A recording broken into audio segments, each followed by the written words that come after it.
अस्सलाम वालेकुम my YouTube family, सब लोग कैसे हैं? उम्मीद है आप लोग ठीक होंगे और बहुत खुश होंगे। अल्हम्दुलिल्लाह मैं भी ठीक हूँ और बहुत खुश हूँ। पिछली वीडियो में मैंने आपको सूरतुल फलक की थोड़ी सी हिस्ट्री बताई थी, अब मैं आपको उसका लफ्ज़ी मतलब बताती हूँ। ठीक है, प्लीज़ मेरे चैनल को सब्सक्राइब करें, लाइक करें और लाजमी लाजमी लाजमी शेयर करें, किसी का भला हो जाएगा। ठीक है, अब हम शुरू करते हैं सूरतुल फल्क। कुल आऊज़ु बिरब्बिल फल्क। इसमें सबसे पहले जो वर्ड आ रहा है वही कुल मतलब कह दीजिए, एक कमांडिंग वर्ड है। या ये रिकॉर्ड करें आप कि पूरे कुरान में 332 मरतबा कुल का वर्ड इस्तेमाल हुआ है, जो ये शो करता है कि कुरान में जो भी कहा गया है अल्लाह की तरफ से कहा गया है। नबी ने कुछ भी अपनी तरफ से नहीं कहा, न ज़्यादा न कम, बस उतना ही कहा जितना रब ने कहा। तो कुल कह दीजिए, आऊज़ु पनाह। अब पनाह का मतलब होता है किसी की ताकत के साए में चले जाना। जैसे बच्चा अपनी माँ के साए में चले जाता है जब वो डर जाता है, घबरा जाता है।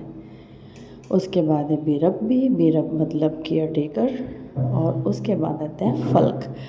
अब यहाँ पे फल के दो मायने हैं, एक सुबह के और एक फट जाने के। जैसे बीज फट के पौधा बनता है, जैसे अंडा टूटकर एक ज़िंदगी बाहर आ जाती है, जैसे फुल रात के बाद सुबह होती है, और जैसे दरिया दो हिस्सों में फट जाता है और मूसा अलैहिस्सलाम के लिए रास्ता बन जाता है, तो इसे कहते हैं फल्क।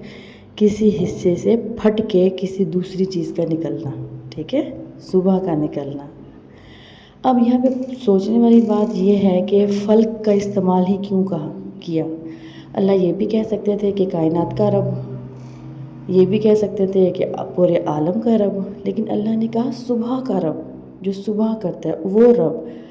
क्योंकि रात बहुत अंधेरी होती है और सारी बुराइयाँ, हर तरह के बुरे काम वो रात के अंधेरे में होते हैं, और जब सुबह होती है तो एक दिल हल्का सा हो जाता है, एक नई उम्मीद जाग जाती है। एक रात के बाद सुबह होती है, दिल थोड़ा संभल जाता है। ठीक है, इसलिए फल का इस्तेमाल किया गया है। अगली सूरत है मिन शर्रि मा खलक। मिन से, शर होता है बुराई, मा खलक अल्लाह की तख्लीक। अब बुराई को अल्लाह के साथ एसोसिएट नहीं कर सकते हम, ये नहीं कह सकते कि अल्लाह ने बुराई बनाई है। अल्लाह की क्रिएशन में दो पहलू हैं, अच्छाई और बुराई।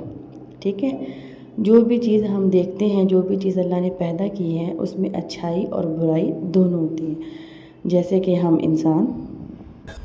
मेरा नाम ओपनहाइमर है। I am the father of the atomic bomb.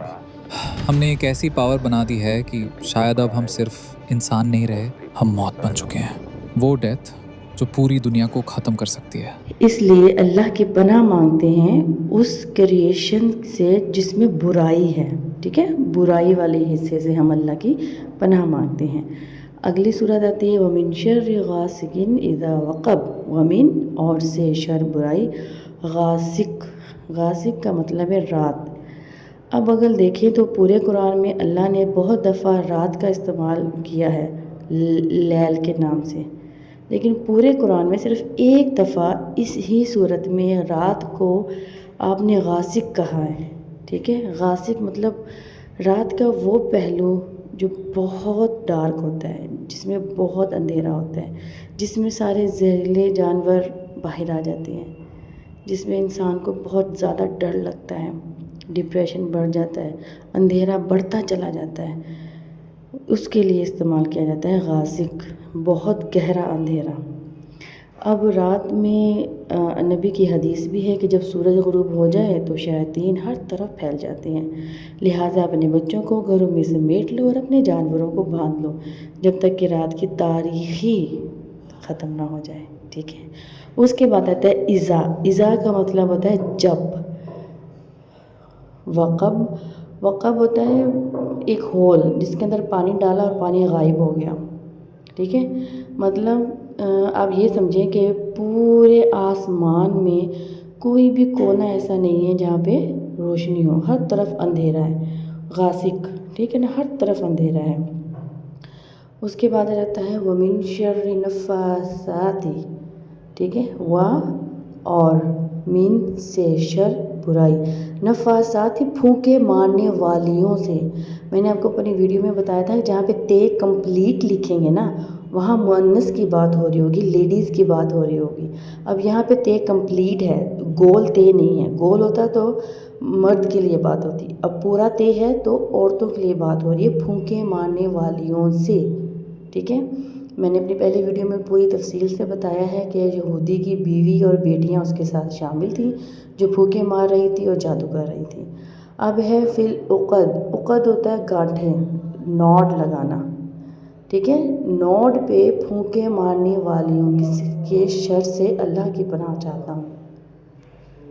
اب یہاں پہ سوال یہ ہوتا ہے کہ نبی پر جادو کیسے ہو سکتا ہے؟ وہ تو اللہ کے نبی ہیں۔ جادو ہوا ہے اللہ کے حکم سے، اللہ کی اجازت سے، یہ بتانے کے لیے کہ نبی انسان ہے، خدا نہیں، ٹھیک ہے۔ کیونکہ آپ پہ الزام تھا کہ آپ جادوگر ہیں، آپ رب ہیں، اللہ نے بتایا آپ پہ مشکلیں ڈال کر کہ یہ ایک انسان ہے، اگر انسانوں پہ کوئی مشکل آئے تو اللہ کی طرف رجوع کرنا ہے، کسی بندے کی طرف رجوع نہیں کرنا، ٹھیک ہے۔ اسی لیے آپ پہ تھوڑا سا اثر ہونے دیا اور اس کا حل بھی بتایا کہ باقی لوگ بھی اس سے افادہ حاصل کریں۔ مجھے امید ہے آپ کو میری باتیں سمجھ آ رہی ہوں گی، اور کہیں پر اگر میں غلط ہوں تو مجھے اصلاح کیجیے گا۔ اب بڑھتے ہیں اگلی صورت کی طرف، آخری صورت کی طرف۔ وَمِن شَرِّ حَاسِدٍ إِذَا حَسَدَ، حسد کرنے والوں سے، ٹھیک ہے۔ جو حاسد ہیں، جو ہمیں دیکھ کے حسد کرتے ہیں، جیلس ہوتے ہیں، ان کے حسد سے اللہ کی پناہ چاہتی ہیں۔ ملتی ہوں میں آپ سے اپنی اگلی ویڈیو میں، میرے ساتھ بنے رہیے گا اور پلیز مجھے سپورٹ کریں۔ ملتی ہوں، اللہ حافظ۔